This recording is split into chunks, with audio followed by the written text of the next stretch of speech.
नमस्कार दोस्तों, मैं अशोक वर्मा। आप देख रहे हैं टीवी 20 न्यूज। बने रहिए हमारे साथ।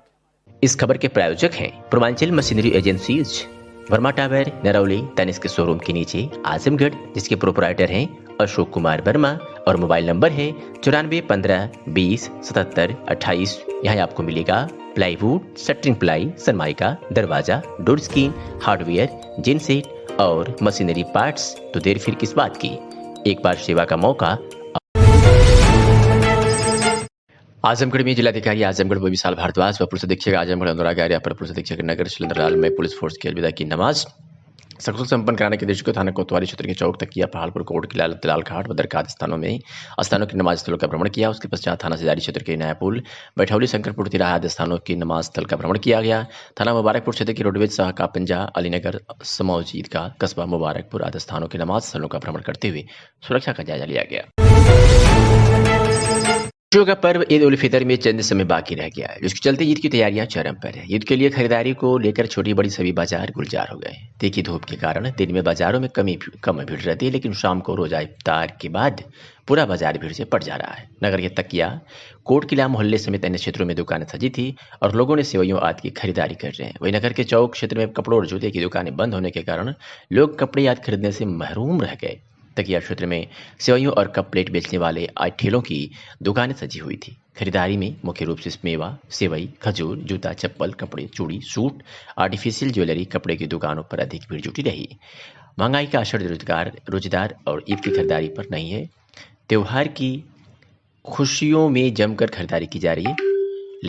लोगों ने बताया कि खुशियां का त्योहार है। नए वस्त्रों, सेवइयों आदि की खरीदारी हो रही है।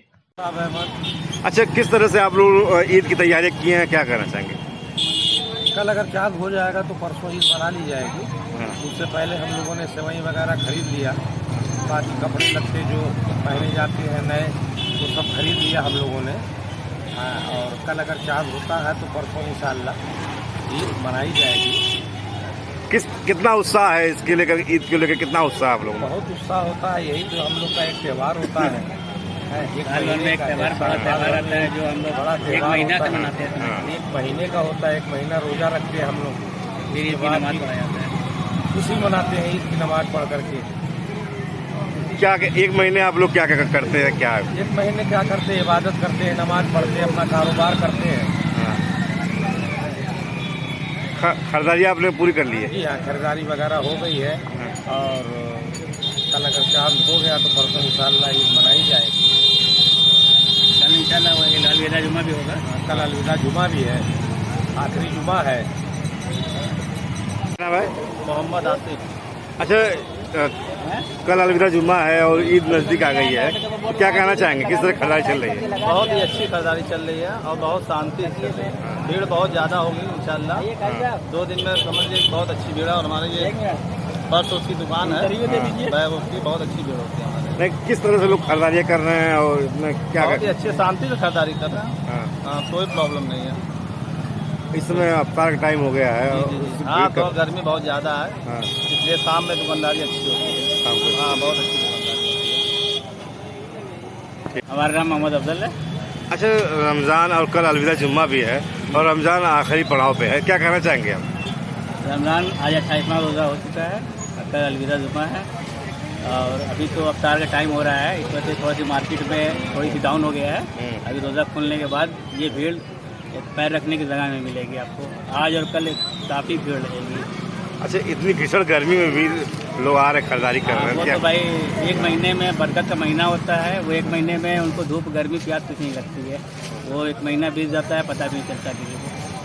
किस तरह से मार्केट चल रहा है? मार्केट बहुत अच्छी चल रही है। रमज़ान का महीना चल रहा है, बरकत का महीना होता है और ये अभी रोज़ा खोलने के बाद और भीड़ आपको बहुत ज़्यादा मिल जाएगी। ट्रैफिक पूरी जाम हो जाती है, आदमी आने जाने में दिक्कत होती है। पैदल आने जाने वाले ही आ जा सकते हैं। आपने खरीदारी किया? हाँ, हमने खरीद लिया, खरीदारी कर लिया है। अभी जो बच्चा कोचा वो चांद रात में पूरी होगी हम लोगों की। आजमगढ़ जनपद में पुलिस अधीक्षक अनुराग आर्य के निर्देश पर किशोरी के साथ दुष्कर्म करने वाले का अभियुक्त को 24 घंटे में पुलिस ने गिरफ्तार किया है। तो वही दूसरी तरफ बरदह पुलिस ने किशोरी का अपहरण कर हत्या करने वाले अभियुक्त को गिरफ्तार किया है। देवगांव पुलिस ने जिस अभियुक्त को गिरफ्तार किया है उसका नाम अमन पुत्र स्वर्गीय इदरीस निवासी महारथी थाना देवगांव जनपद आजमगढ़ है। तो जिस अभियुक्त को बरदा पुलिस ने गिरफ्तार किया है उसका नाम अमित सरोज पुत्र सजनाथ सरोज साकिंग मिर्जा जगदीशपुर थाना बरदा आजमगढ़ है। आजमगढ़ नगर पालिका परिषद से शुक्रवार को सामाजिक संगठन भारत रक्षा दल के प्रदेश अध्यक्ष हरकेश विक्रम श्रीवास्तव ने अपना नामांकन पत्र दाखिल किया। इस दौरान उन्होंने कहा कि उनकी एक ही मकसद है, भ्रष्टाचार को उखाड़ फेंकना। हरकेश विक्रम श्रीवास्तव वर्ष 2017 के चुनाव में भी नगर पालिका अध्यक्ष के लिए निर्दलीय प्रत्याशी के रूप में मैदान में उतरे थे और चुनाव तो जीतते नहीं सके, लेकिन दूसरे नंबर पर थे। एक बार फिर उन्होंने अपना नगर पालिका अध्यक्ष पद के लिए नामांकन किए हैं। नामांकन के बाद बाहर निकले हरकेश विक्रम श्रीवास्तव ने कहा कि उन्होंने अध्यक्ष पद के लिए 3 सीटों में अपना नामांकन पत्र दाखिल किया है। उन्होंने कहा कि उनका एक ही मुद्दा है, भ्रष्टाचार को समाप्त करना। उन्होंने कहा कि नगर का विकास नहीं हो पा रहा है, योजनाओं को धरातल पर नहीं उतारा जा रहा है। इसके साथ ही सफाई व शुद्ध पेयजल आज प्रमुख मुद्दा होगा। भैया आज के आपने पर्चा दाखिला किया, क्या स्टेट में पर्चा दाखिला किया? आज हमने 3 सेट में पर्चा दाखिला किया है और इसके बाद वो 25 तारीख को जांच वगैरह होनी है। बाकी आजमगढ़ में जी क्या मुद्दा रहेगा चुनाव में? मुद्दा तो आप जानते हैं, हमारा मेन मुद्दा है करप्शन का सफाया। विस्तार नहीं हो रहा है, विकास नहीं हो पा रहा है, योजनाएं गड़प कर जा रहे हैं और जनता का धन कुछ नालायक लोगों की जेब में चला गया। तो सब उस पर पूरी दृष्टि है और साफ सफाई, पानी पियाऊ और टॉयलेट वाशरूम की पूरी व्यवस्था नगर में की जाएगी। किस तरह का जनाधार मिल रहा है भैया? जनाधार तो आम पब्लिक मेरे साथ है। जो लोग विरोध के लिए विरोध नहीं कर रहे हैं, बाकी सारा का सारा जनता मेरे समझ से 70 और 30 का मामला होगा। 70% में भारत रक्षा दल, 30% में बाकी लोग। आजमगढ़ के कप्तानगंज थाना क्षेत्र में बृहस्पतिवार की देर रात तिहरी हत्याकांड के आरोपी राजन सिंह के गांव के समीप बनवारी वीर बाबा मंदिर के पास पुलिस के साथ मुठभेड़ हो गई। इस घटना में आरोपी के पैर में गोली लगी। पुलिस द्वारा उसे इलाज के लिए अस्पताल में भर्ती कराया गया है। बताते चले कि कप्तानगंज थाना क्षेत्र के धधारी गांव में 20 वर्षीय युवक राजन सिंह ने रविवार की भोर में करीब 3:30 बजे कुल्हाड़ी से काटकर अपने पिता 48 वर्षीय भानु प्रताप सिंह पुत्र हरिनारायण सिंह की मौत की खबरदार दिया था। इस बाबत उसने अपने 45 वर्षीय माता सुनीता देवी की भी कुल्हाड़ी से मार हत्या कर दी। फिर उसने जान बचाकर भाग रही बहन 12 वर्षीय राशिव सिंह की भी हत्या कर दी और फरार हो गया। इस मामले में एसपी की ओर से 2 टीमों का गठन किया गया था। मुखबिर से मिली सूचना के आधार पर पुलिस ने उसे गुरुवार की रात गांव में स्थित मंदिर के पास उसे घेर लिया। इस पर आरोपी राजन सिंह ने पुलिस के ऊपर भी हमला कर दिया। इस दौरान पुलिस द्वारा की गई कार्रवाई में राजन सिंह के पैर में गोली लगी है। पुलिस ने उसे उपचार के लिए जिला अस्पताल में भर्ती कराया है। उसकी निशानदेही पर पुलिस ने घटना में प्रयुक्त कुल्हाड़ी को भी बरामद कर लिया है। पुलिस अधीक्षक अनुराग आर्य ने इस पूरे मामले में क्या कुछ कहा है, सुनिए। इसके बाद इसने कपड़े बदलकर जो खून से सने हुए कपड़े थे उनको एक बैग में रखा और जो कुल्हाड़ी इसने इस्तेमाल की थी वो भी बैग में रखी। अपने पिताजी के मोबाइल, माताजी की मोबाइल और अपने पिताजी की जेब से 6500 रुपया निकालकर अपने पास रख लिया। इसके पास एक कट्टा और कारतूस भी था जो इसने बैग में रखा। इस सारे सामान को इसने जाके गन्ने के खेत में छिपा दिया। इसका प्लान ये था, इसके बाद जो पूछताछ में इसने बताया है कि ये इसके बाद अपनी जो एक बहन बची हुई थी जो उस दिन शहर में मौजूद थी उसकी भी हत्या करने वाला था और ये जनपद आजमगढ़ वापस आया था। फरार होने के बाद जनपद आजमगढ़ वापस आया था अपनी बहन की हत्या करने के लिए। इसी दौरान ये गया था, उस बैग में जो इसका सामान रखा हुआ था, कट्टा रखा हुआ था, कुल्हाड़ी रखा हुआ था और उसके साथ साथ जो कपड़े रखे हुए थे उनको लेने के लिए पेट्रोल की जो शीशी इसके पास से बरामद हुई है उसके संबंध में इसने बताया है कि इसका इस्तेमाल इसको करना था। जितना भी साक्ष्य था, जो कपड़े बरामद हुए हैं, चप्पल बरामद हुई है, उन सबको जलाने के लिए ये पेट्रोल का इस्तेमाल करने वाला था।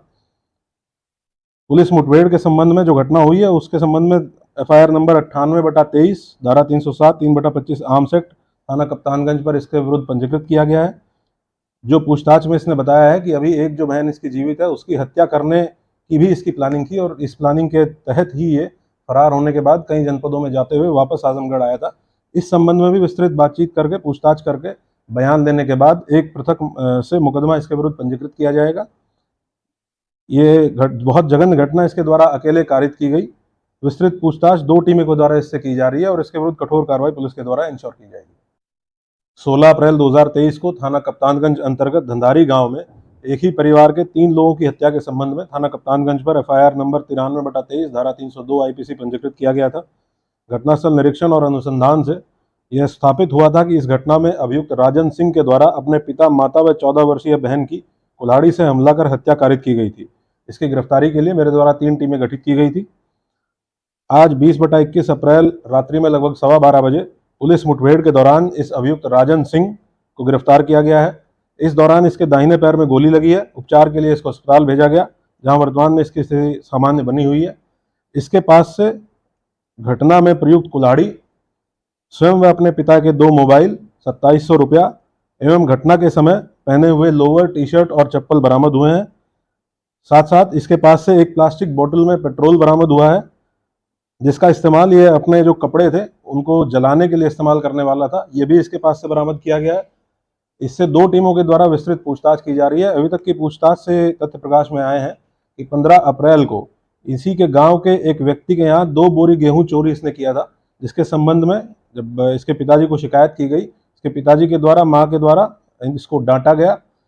इससे क्षुब्ध होकर इसने रात में लगभग 2:30 से 3 के बीच में उठा और 2 कुल्हाड़ी जो इसके घर पे ऑलरेडी रखी हुई थी उनको उठाया। एक कुल्हाड़ी से अपने पिताजी के सर पे कई बार वार किया। तब तक इसकी माताजी जग गई और इनके बीच में संघर्ष हुआ। इनकी माताजी ने इससे कुल्हाड़ी छीनने का प्रयास किया।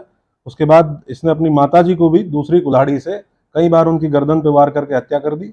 और जो इसकी बहन थी, छोटी बहन, 14 वर्षीय छोटी बहन थी, जब वो खेत की तरफ भागने लगी तो उसको भी इसने कुल्हाड़ी से मार के गले पे कुल्हाड़ी से वार करके। आजमगढ़ में रामविलास साहू ने अपने समर्थकों संघ नगर पालिका परिषद के अध्यक्ष पद हेतु आज नामांकन दाखिल किया है। आपको बता दें, इस दौरान उन्होंने कहा कि उनका एक ही मकसद है, भ्रष्टाचार को उखाड़ फेंकना।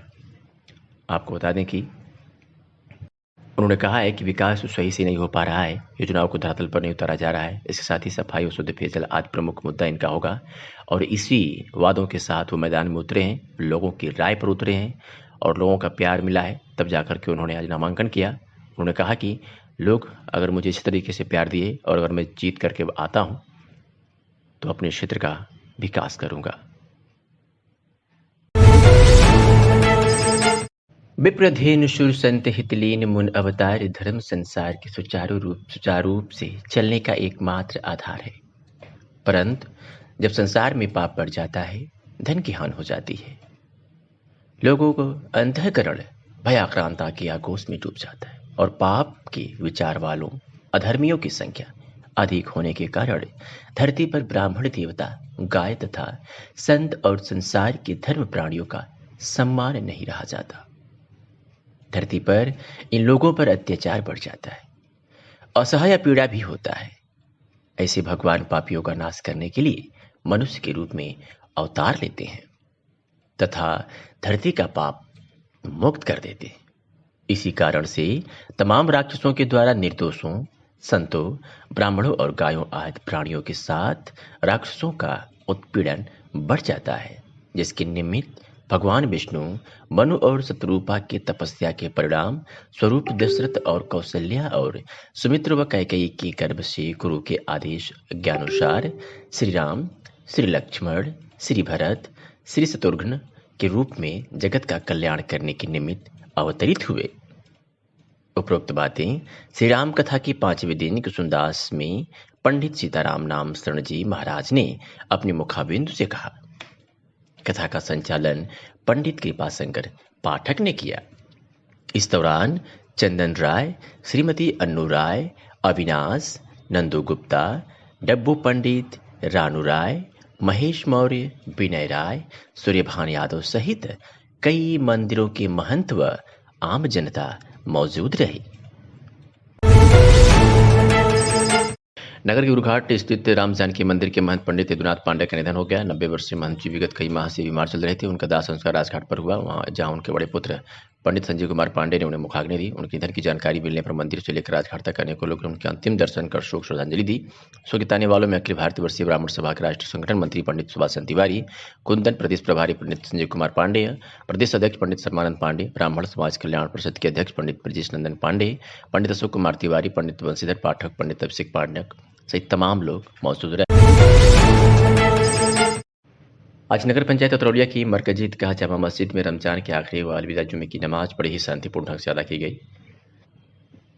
इस दौरान नैतिक मामले को लेकर पुलिस प्रशासन भी पूरी तरह से अलर्ट रहा। रमजान में जुमे की आखिरी नमाज में नगर पंचायत व क्षेत्र के लोगों ने मस्जिद में नमाज अदा की। जामा मस्जिद अतरौलिया में रमजान मुबारक का सबसे आखिरी जुमा जो होता है उसे अलविदा जुमा के नाम से जाना जाता है। रमज़ान का सबसे आखिरी जुमा रहा और बहुत ही अमन और शांति के साथ रमज़ान के आखिरी जुमे को पढ़ा गया। वहीं मस्जिद के आसपास पुलिस प्रशासन का काफ़ी इंतजाम रहा।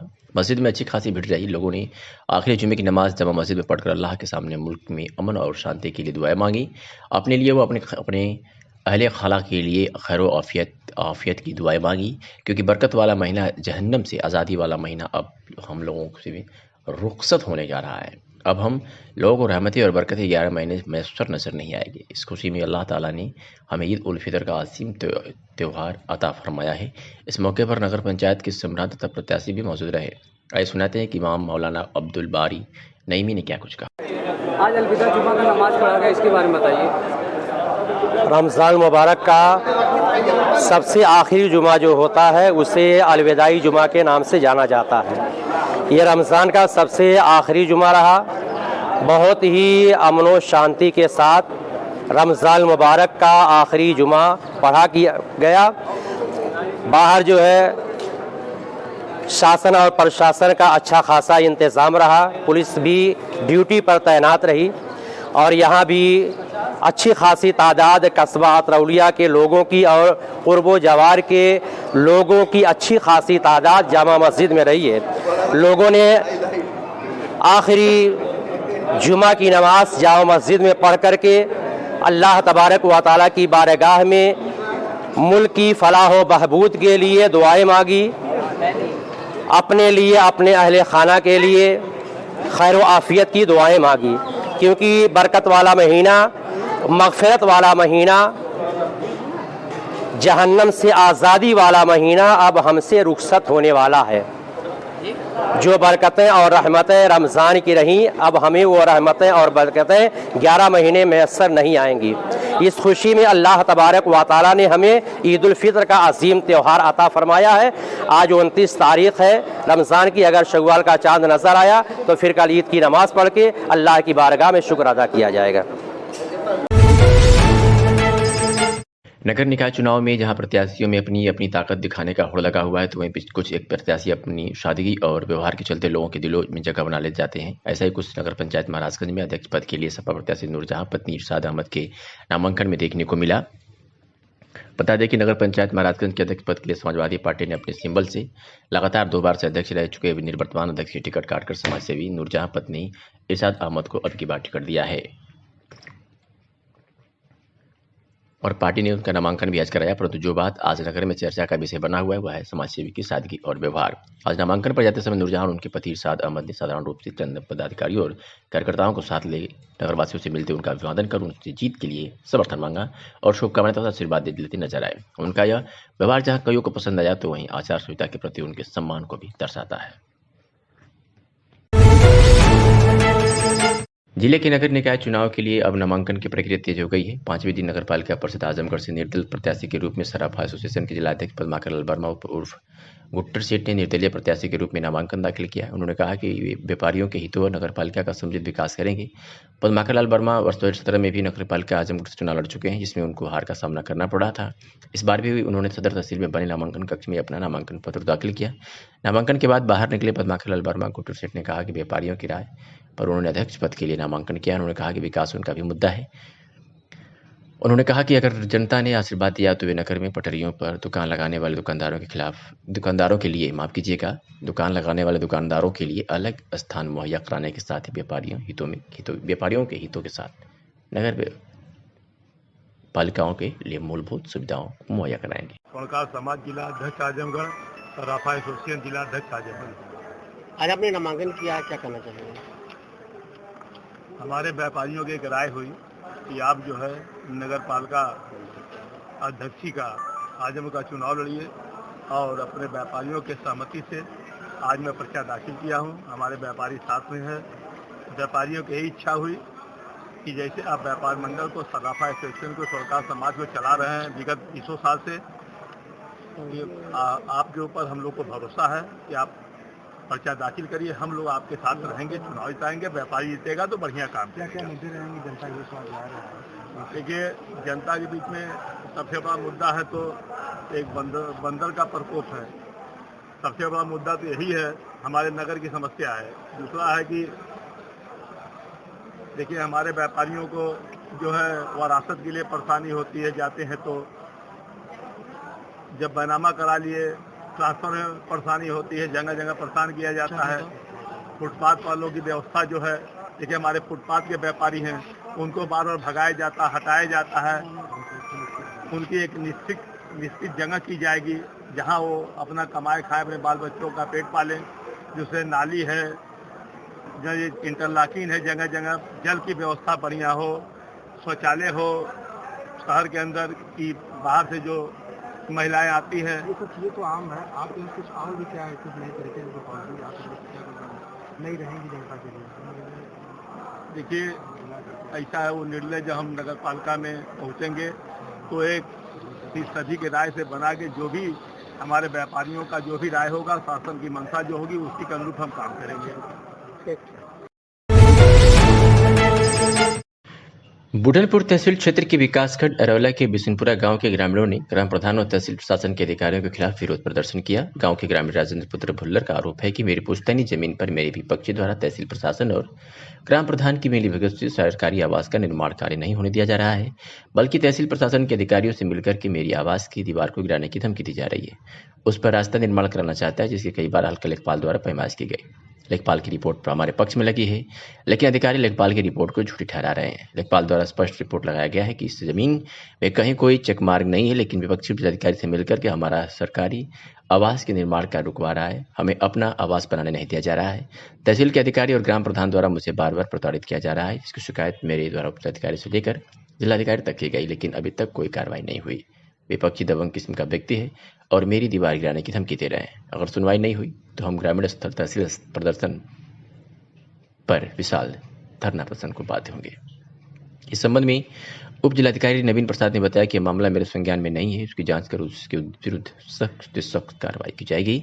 इस मौके पर नीरज कुमार दिवाकर, कुमार प्रभाकर, पिंटू सचिन, रीता देवी, पूनम, सोनम देवी, मिथिलेश की तार लोग उपस्थित रहे। बताइएगा क्या समस्या है? रीता देवी साहब, रीता देवी साहब, हम प्रधानी लड़े थे हमारे खिलाफ जो है कि बैनामा की जमीन है, जबरदस्ती रास्ता दिलाई जा रही है। सब प्रधान जो है ये चंदर थी, विद्यावती। हाँ, मैंने रास्ता है कागज में? कागज में नहीं है साहब। जमीन किसकी है? जी हमारी है, हमारी बैनामा की जमीन है। आप बैनामा ली? हाँ। किससे बैनामा ली थी? बासदेव से। कितने दिन पहले? छानबे में कहो। इसके पहले आपने कवर नहीं किया? नहीं, अंदर नहीं किया। बाबा दादा ना कबर कह पाऊँ हम लोग कैसे कर रहे हैं, हम लोग करते रहे हैं। यही बात है, यही कि हम हमारी बदला ले रहे हैं। विद्यावती और रमेश प्रधान। जमीन कैसी थी? आबादी की थी कि नहीं? आबादी नहीं साहब, नहीं जी, नहीं, खेत थे वो जो बाबा दादा लिए थे। इसके बगल में किसका है? फिर हमें लोग नहीं बोला था जैसे, अगर नहीं समझ तुम्हें बोला तो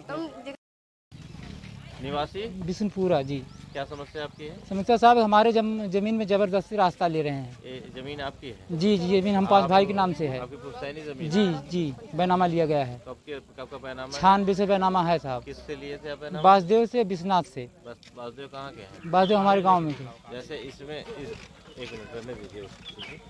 हाँ, तो आप बासदेव से बैनामा लेके? जी, सबसे कब्जा है आपका? सबसे बहुत गड्ढा था, हम लोग छोटे छोटे। कब्जा है आपका? जी, कब्जा, तब से हम लोग का कब्जा। समस्या आ रही है? समस्या जबरदस्ती इसमें साहब प्रधान से मिलके और एडीएम साहब, तहसीलदार सब जब रास्ता दिलवा रहे हैं। जैसे रास्ता नहीं होगा तो एडीएम तो रास्ता नहीं दिलवा पाएंगे किसी कीमत पे। सब तहसीलदार साहब नाप के गए। पहले हम जो पूछ रहे उसको बताइए, यहाँ पे रास्ता नहीं है? नहीं साहब, रास्ता नहीं। क्या कह रहा है? निकपा रिपोर्ट लगाए, इसमें सरकारी रास्ता नहीं है, कोई रास्ता नहीं। जी, तो फिर क्या विवाद है? फिर भी आज जबरदस्ती बोल रहे हैं कि तुम लोग घर बना रहे हो। साहब, हम घर नहीं बनाएंगे, हमारे लड़के रहेंगे कहाँ? अब पीछे वाले को रास्ता मिल रहा है, जैसे आप साहब पीछे वाले को पीछे से रास्ता दिया गया है, फिर 3 फुट अपना छोड़ के बना रहे हैं। पीछे गली है जी, जाने का? जी, रास्ता उनके पास है। तो प्रधान से वोट की राजनीति है? जी, फिर वोट की राजनीति नहीं दी आप? नहीं, हम नहीं दिए थे चुनाव में। जी, इसी वजह से वो चाह रहे हैं कि आपकी जमीन में रास्ता निकाल। जी, यही बात। तरफ से रास्ता निकाल। हाँ, 2 साहब ये अपना अकेले लेना चाहते हैं। नायब तहसीलदार आए थे? जी। क्या कहे वो? ना सबसे आए थे, बोले कि हम गैंग स्टार लगा देंगे, कितना भी दीवार उठा लो। जी, जी, तब साहब बोले कि आप नाप के गए थे। हम तो क्या नाम था उनका? नाम तो नायब तहसीलदार क्या नाम नहीं पता। तहसीलदार साहब का नाम। लेखपाल इसके पहले आए थे कभी? कब पैमाइश हुई थी? अभी साहब 2 महीने पहले वही साहब ना आए थे, तहसीलदार साहब आए थे। कौन तहसीलदार? वही जो धमकी दे के गए हैं। नायब है ना? जी, तहसीलदार जी, नायब तहसीलदार आए थे तो बोले कि यहाँ तक तुम्हारी जमीन है। आप क्या चाहते हैं? हम साहब चाहते हैं हमारा घर बने, लड़के कहाँ रहेंगे, बारिश हो जाएगी तो। घर बनाना? इतनी जमीन साहब हमारे पास। तो भी आवास मिला है? चले सरकार। मेरे पति का नाम दिवाकर कुमार है सर। 294 295। मेरे गांव का नाम है ग्राम बिशनपुरा। क्या समस्या है आपकी? सर जमीन की विवाद है सर। क्या जमीन है, कैसी जमीन? 294 295 दोनों बनामे की जमीन है सर। हाँ सर। बनामा की जी। इसमें चेकमार्क है? जी। ये दीवार कब से बन रही है? दीवार आज से शुरू हुई सर। और आपको आवास मिला है? हाँ सर। किसके नाम से आवास? मेरे ससुर के, राजेंद्र प्रसाद। उनके पास? हाँ सर। तो क्या हो रही समस्या इसमें? समस्या सर रहने के लिए घर नहीं हमारे लिए है, इसलिए समस्या हम घर बनवा रहे हैं। तो समस्या किसको है? समस्या राजेंद्र के परिवार को है। हाँ। काहे के लिए? काहे कि घर रहने के लिए नहीं है सर। नहीं, जाने के लिए दोनों तरफ से रास्ता मांग रहे हैं सर। दोनों तरफ से रास्ता। हाँ। आप लोग क्या चाहते हैं? नहीं देने चाहिए सर। मतलब आप एक ही तरफ से। आपकी जमीन है, रास्ता नहीं तो आप रास्ता नहीं देंगे। हाँ। दूसरी तरफ रास्ता है ना? हाँ। हाँ सर। इसके खिलाफ कोई कार्रवाई हुई? हाँ सर, कार्रवाई बहुत हुई है। हाँ, नायब तहसीलदार आए थे, वो वीडियो बनवा रहे उस तरफ से, इस तरफ से नहीं बनवा रहे, उस तरफ से अब बनवा रहे हैं। हाँ। क्या चाहते हैं? वो कह रहे धमकी दे के गए हैं सर। दीवार गिराने के लिए? हाँ सर। दीवार गिराए नहीं? हाँ। विद्यावती प्रधान है, वो 2 ईंटा गिरा के गई हैं। कह रही हैं सर जो है कि गिरवा के जाइए। अच्छा ठीक है। जो आपके ज़मीन में अगर चेकमार्क नहीं हुआ, रास्ता नहीं हुआ तो कोई रास्ता नहीं निकलवा पाएगा, चाहे कोई कहीं से भी। सर साइन मोहर कराने जाइए उनके विद्यावती के पास तो कहती हैं कल करवा के देंगे। वहाँ पे चल जाइए, गढ़वा पे चल जाइए, रमेश प्रधान के पास जाइए, ये कहती हैं विद्यावती। बिशनपुरा। क्या समस्या है? सर समस्या ये है कि हमारी ज़मीन और हमें नहीं मिल रही है। ज़मीन आपकी मिल नहीं रही? जी नहीं, ज़बरदस्ती रास्ता निकलवा रहे हैं। दीवार तो आपकी बनी हुई है? दीवार बनी हुई है, लेकिन वो तो आज शुरू किए हैं ना। तो क्या दिक्कत है? सर ये ज़बरदस्ती रास्ता मांग रहे हैं। कौन? हमारे पटीदार। उनको रास्ता है कहीं से? हाँ जी, हाँ रास्ता है। जी हाँ, रास्ता दे रखे हैं 1-2, तो वो 2 साइड से रास्ता मांग रहे हैं, हम एक ही साइड से दे सकते हैं।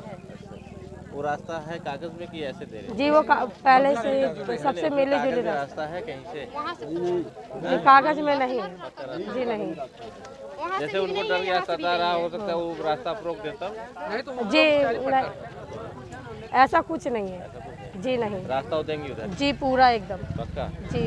ठीक। लेकिन हम अपने बैनामे में तो मतलब दे नहीं सकते रास्ता। उधर भी तो आपकी जमीन बता रही है? जी उधर जमीन है तो उधर पूरा शुरू से पहले से ही रास्ता, वो सबका आने जाने के जनता का रास्ता है, तो हम उसको अकेले के रास्ता तो नहीं दे सकते ना इधर। कितना रास्ता मांग रहे हो? सर वो 7-8 फुट मांग रहे हैं। कितना है मौके जमीन आपकी? अब मौके पे तो नहीं, जमीन कितना है? 479 का है। 479 18 कड़ी है। मतलब ये आबादी की जमीन? जी नहीं, बैनामे की जमीन है। मतलब कि किस खेत था? जी हाँ, ये पहले से भी खेत था। नक्शे में कहीं रास्ता होता नहीं? जी नहीं, बिल्कुल नहीं। रिपोर्ट लगा बिल्कुल एकदम। अगर नक्शे में होगा जी नहीं, कोई नहीं रोक पाएगा। जी नहीं, गिरा देंगे, बना लेंगे रास्ता। बुढ़लपुर तहसील क्षेत्र के विकासखंड अरौला के बिशनपुरा गांव के ग्रामीणों ने ग्राम प्रधान और तहसील प्रशासन के अधिकारियों के खिलाफ विरोध प्रदर्शन किया। गांव के ग्रामीण राजेंद्र पुत्र भुल्लर का आरोप है कि मेरी पुश्तैनी जमीन पर मेरे विपक्षी द्वारा तहसील प्रशासन और ग्राम प्रधान की मिलीभगत से सरकारी आवास का निर्माण कार्य नहीं होने दिया जा रहा है, बल्कि तहसील प्रशासन के अधिकारियों से मिलकर के मेरी आवास की दीवार को गिराने की धमकी दी जा रही है। उस पर रास्ता निर्माण कराना चाहता है, जिसकी कई बार हल्का लेखपाल द्वारा पैमाइश की गई। लेखपाल की रिपोर्ट हमारे पक्ष में लगी है, लेकिन अधिकारी लेखपाल की रिपोर्ट को झूठी ठहरा रहे हैं। लेखपाल द्वारा स्पष्ट रिपोर्ट लगाया गया है कि इस जमीन में कहीं कोई चेकमार्क नहीं है, लेकिन विपक्षी अधिकारी से मिलकर के हमारा सरकारी आवास के निर्माण कार्य रुकवा रहा है, हमें अपना आवास बनाने नहीं दिया जा रहा है। तहसील के अधिकारी और ग्राम प्रधान द्वारा मुझे बार बार प्रताड़ित किया जा रहा है। इसकी शिकायत मेरे द्वारा उच्च अधिकारी से लेकर जिलाधिकारी तक की गई, लेकिन अभी तक कोई कार्रवाई नहीं हुई। विपक्षी दबंग किस्म का व्यक्ति है और मेरी दीवार गिराने की धमकी दे रहे हैं। अगर सुनवाई नहीं हुई तो हम ग्रामीण स्तर तहसील प्रदर्शन पर विशाल धरना प्रदर्शन को बाध्य होंगे। इस संबंध में उप जिलाधिकारी नवीन प्रसाद ने बताया कि मामला मेरे संज्ञान में नहीं है, उसकी जांच कर उसके विरुद्ध सख्त से सख्त कार्रवाई की जाएगी। इस मौके पर नीरज कुमार दिवाकर, कुमार प्रभाकर, पिंटू सचिन, रीता देवी, पूनम सोनम देवी, मिथिलेश की तार लोग उपस्थित रहे। बताइएगा क्या समस्या? रीता देवी साहब, रीता देवी साहब, हम प्रधानी लड़े थे, हमारे खिलाफ जो है कि बैनामा की जमीन है, जबरदस्ती रास्ता दिलाई जा रही है। प्रधान जो है ये चंदर थी, विद्यावती।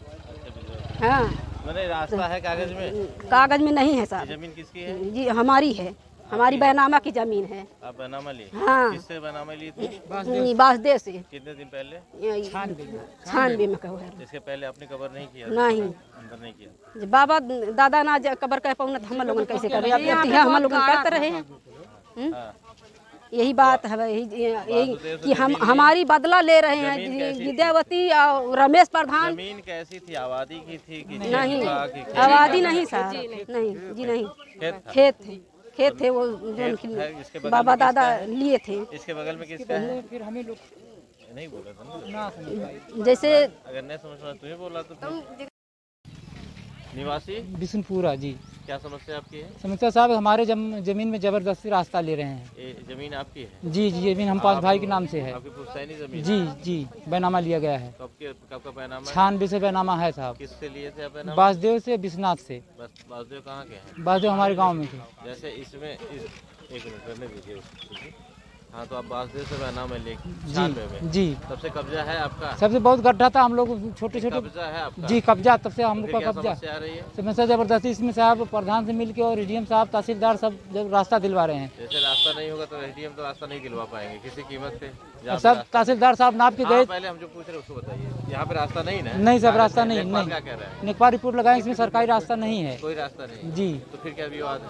फिर भी जबरदस्ती बोल रहे हैं तुम लोग घर बना रहे हो। साहब हम घर नहीं बनाएंगे तो हमारे लड़के रहेंगे कहाँ? अब पीछे वाले को रास्ता मिल रहा है, जैसे आप साहब पीछे वाले को पीछे से रास्ता दिया गया है, फिर 3 फुट अपना छोड़ के बना रहे हैं। पीछे गली है जी जाने का? जी, रास्ता उनके पास है। तो प्रधान से वोट की राजनीति है? जी, फिर वोट की राजनीति नहीं दी आप? नहीं, हम नहीं दिए थे चुनाव में। जी, इसी वजह से वो चाह रहे हैं कि आपकी जमीन में रास्ता निकाल। जी जी, यही बात। तरफ से रास्ता निकालना। हाँ, 2 साहब ये अपना अकेले लेना चाहते हैं। नायब तहसीलदार आए थे? जी। क्या कहे वो? ना सब आए थे, बोले कि हम गैंग स्टार लगा देंगे, कितना भी दीवार उठा लो।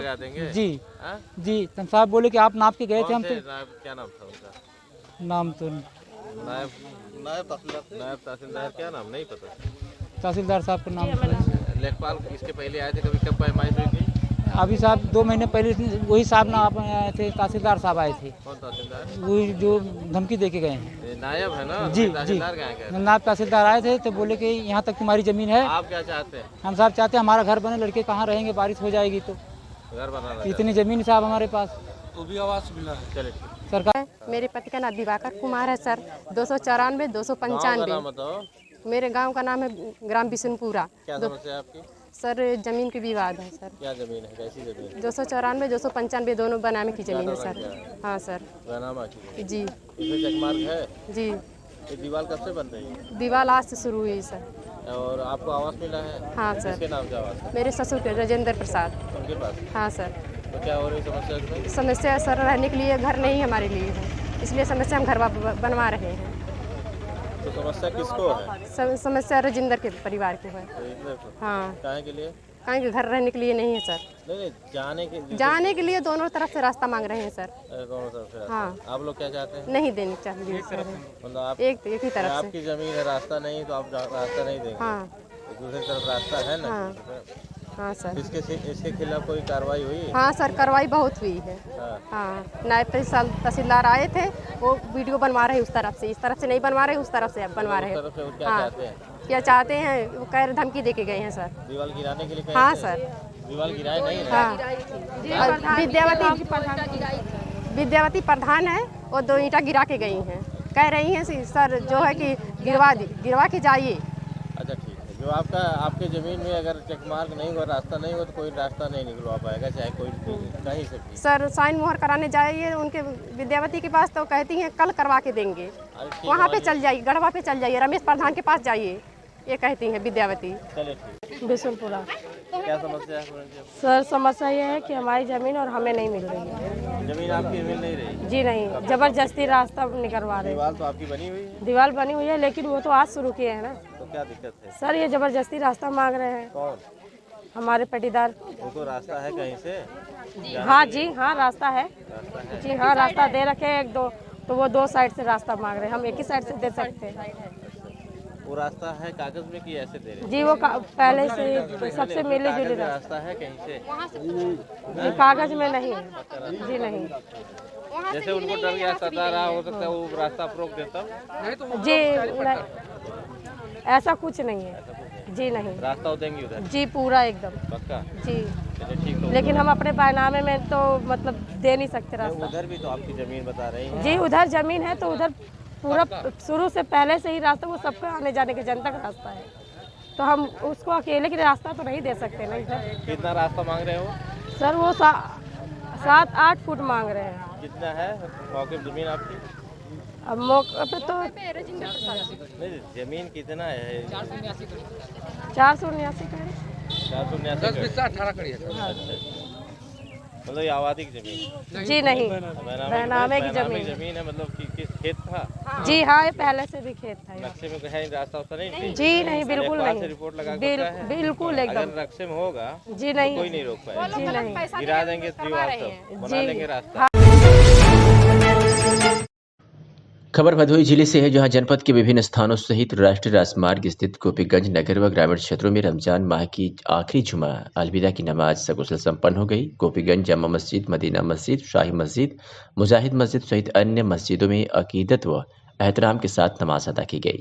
जामा मस्जिद गोपीगंज में पेश इमाम हाफिज अनिसुल कादरी, मदीना मस्जिद में हाफिज गुलाम मुतरजा, शाही मस्जिद सराय मोहालसी में हाफिज मोहम्मद अवैस, मुजाहिद मस्जिद नई बस्ती में पेश इमाम ने नमाज अदा कराई। ग्रामीण क्षेत्र जामा मस्जिद चकसबाह में हाफिज फजल व मौलाना हाफिज बरजी खुर्द में मौलाना दिलावर, खानापुर में गांधी में मौलाना फतेह मोहम्मद की इमामत में अलविदा की नमाज अदा की गई। इसके साथ ही भागवतपुर, गहरपुर, गिराई, अमवा, लाला नगर में भी अलविदा की नमाज पढ़ी गई। सुरक्षा व्यवस्था के तहत अपर जिलाधिकारी रविंद्र कुमार, अपर पुलिस अधीक्षक राजेश भारती, उप जिलाधिकारी ज्ञानपुर आकाश कुमार, पुलिस क्षेत्राधिकारी प्रभात राय, प्रभारी निरीक्षक सदानंद सिंह, चौकी प्रभारी मनोज कुमार राय, शशिकांत यादव सहित बड़ी संख्या में पुलिस बल के साथ मौजूद रहे। नगर पालिका परिषद द्वारा सफाई पेयजल की विशेष व्यवस्था की गई थी। क्या कुछ कहा सीओ ज्ञानपुर प्रभात राय ने, सुनिए। जुम्मे की नमाज अदा की गई है सर। देखा जाता है कि हर वर्ष सड़क पर नमाज अदा होती है सर, इस बार मस्जिद के अंदर नमाज हो रही है, तो क्या करें? नहीं, अलविदा का नमाज आज जो है सकुशल संपन्न कराया गया और जो है बहुत ही अच्छे तरीके से सुरक्षा व्यवस्था भी हम लोगों ने पर्याप्त संख्या में पुलिस फोर्स, पीएससी के जवान और सभी लोग जो है मुस्तैद होकर के जो है लगातार सुरक्षा व्यवस्था में लगे रहे। और जैसा कि आप देख भी रहे हैं कि कस्बा गोपीगंज में भी नमाज संपन्न हुआ है, सकुशल नमाज संपन्न हुआ है। और जैसा कि आप पूछ रहे हैं तो सड़क पर जो है नमाज के लिए जो है अलाउ नहीं है, तो सभी लोग अपने अपने जो है मस्जिद में नमाज संपन्न कर रहे हैं। और हम लोग जो है पूरी तरह से मुस्तैद हैं कि सभी सुरक्षा व्यवस्था अच्छी तरह से रखें, जिससे सभी लोगों का सकुशल पूर्वक अलविदा का नमाज संपन्न हो सके। और हो भी रहा है, सभी लोगों का हो भी गया है नमाज। इस वक्त की बड़ी खबर, जहां दिल्ली के साकेत कोर्ट परिसर में फायरिंग हो गई है, एक महिला को गोली लगी है। टीवी 20 न्यूज पर सबसे बड़ी खबर और सबसे पहली खबर आपको दिखा रहे हैं। वकील के ड्रेस में आए हमलावर ने एक महिला को 3-4 गोलियां मारी है। सूत्रों के हवाले से एक खबर आ रही है कि जिस हमलावर ने जिस महिला को गोली मारी है उसका पति बताया जा रहा है। महिला गंभीर रूप से घायल हो गई। तस्वीरें आपके सामने हैं, एम्स से भेजा गया है। महिला का हमलावर से पुराना विवाद था। साकेत कोर्ट में भारी पुलिस बल तैनात कर दी गई है। तो सबसे बड़ी खबर इस वक्त की टीवी 20 न्यूज पर दिल्ली से, जहां दिल्ली की साकेत कोर्ट परिसर में फायरिंग की तस्वीरें सामने आई है। एक महिला को गोली लगी है। सूत्रों के हवाले से खबर यह आ रही है कि वकील के ड्रेस में जो हमलावर ने महिला को गोली मारी है उसका पति है। 3-4 गोलियां लगी है। महिला की हालत गंभीर है। एम्स में उसे भेजा गया इसको इलाज के लिए। महिला का हमलावर से पुराना विवाद बताया जा रहा है। साकेत कोर्ट में भारी पुलिस बल तैनात कर दिया गया है।